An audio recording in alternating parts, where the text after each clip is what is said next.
This is special guest Mike Connors, also known as Hardcore Mike Connors, the most feared inmate to ever do time in the West Virginia State Correctional Center. Mike, how you doing today? I'm good, man. It's good Thanks to for be coming out. on the show. Thanks for having me. Shit. Well, Co-host. yeah, today we're interviewing our co-host, and it's cool because nobody's ever got to do this. No disrespect, but he ain't been out very many times. He's been out a long time this time, though, like 3 years. So I'm not going to take any more of his time up. Let the people know who you are, Mike, and a little bit about yourself and beginning stages of your life. Well, you already said my name is Mike Connor. I guess, say I did 27 years of my life in prison. To say it started when I was young, beat, scared, whatever happened to me changed my life. Turned me into whoever the fuck they say I am now. Okay, Mike, can you care to elaborate, because a lot of us know who you are, but the world's going to be watching. So could you please elaborate a little bit on who they say that you are and compare and contrast that to who you really are? Well, I trained to fight for 20 years, Mike. I've been Yes, I've been in 150 fights in prison, 5 pro. I haven't been defeated in the fight. The only person that whooped me was my mother. So it's not about me being tough. I think the biggest thing was I was tough for a reason. I fought for a cause. I fought for what was right. And I don't think it was my ability to fight that made me so feared. I just stand up for what's right, and I don't give a fuck who, when, or where. It's not camera ready. It's facts. This is something that on the SCO show, we only talk about factual evidence and stuff that really happened. I can attest to this. You guys know I'm no Boy Scout myself. This is a guy that I grew up in the system hearing about my entire life. And like I said, I'm not going to take too much time telling you about, but the guys that you hear stories about, besides the sexual predator stuff, like the tough guys, and this is one of those. This is a man who is legendary in our system. They couldn't figure out a way to beat him physically, so they attack him in many other ways. Facts. However, he hasn't took a loss yet. Mike, you care to touch on a couple of these situations? Because the crowd likes to hear about, you're a humble man, but tell us a couple of these stories where you've overcame and whooped your Goliaths. Where to start? Like we was just talking about Crothers. I guess that would be a great pace to start. That's Robert Carruthers you're speaking of, correct? The giant? Yeah, 425, the strongest inmate in prison. He was scared. That's what propelled me to, I have a lot of people that he was just a bully, a fucking evil, mean bully, and took advantage of people, probably raped people, say they did rape him, but he's him. And I always thought that we would get into it, but a long story short, it happened.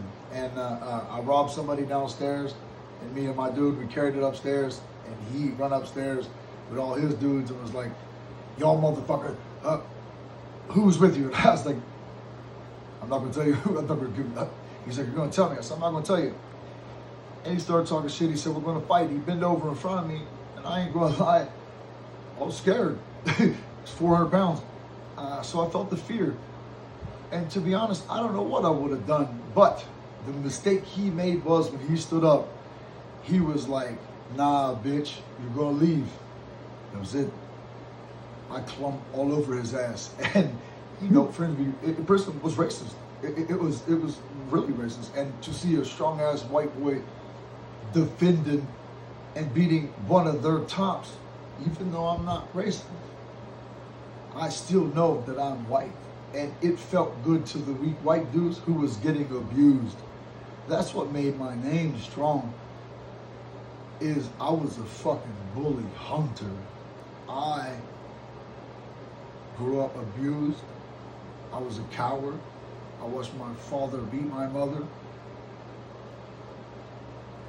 And I didn't do nothing until I was about 13. Everyone's like, no, you're so dumb. Fuck you.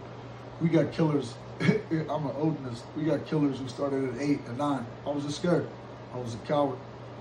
And now, any man who stands in my face, I see my mother fall down. You will not stand in my face because I'll be attacking you, the cops. I caught when I fight in 41 minutes. Look it up. Twice. I fought armed police, disarmed them. Malicious wounding, malicious wounding, malicious wounding. Mike, can you care to, not to interrupt, but fans, I want to let you know something about this stuff that he's talking about with fighting the police.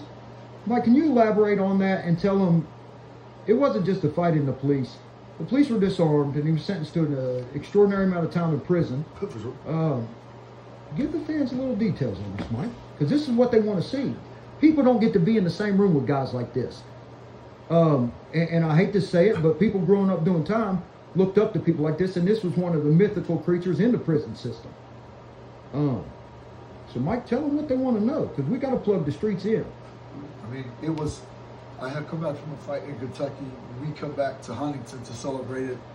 And my cousin got a little drunk, got into a fight. Anyway, the police show up, and they're dragging him across the ground.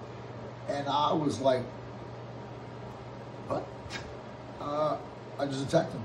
That's my cousin. and we fought. That was that 2003?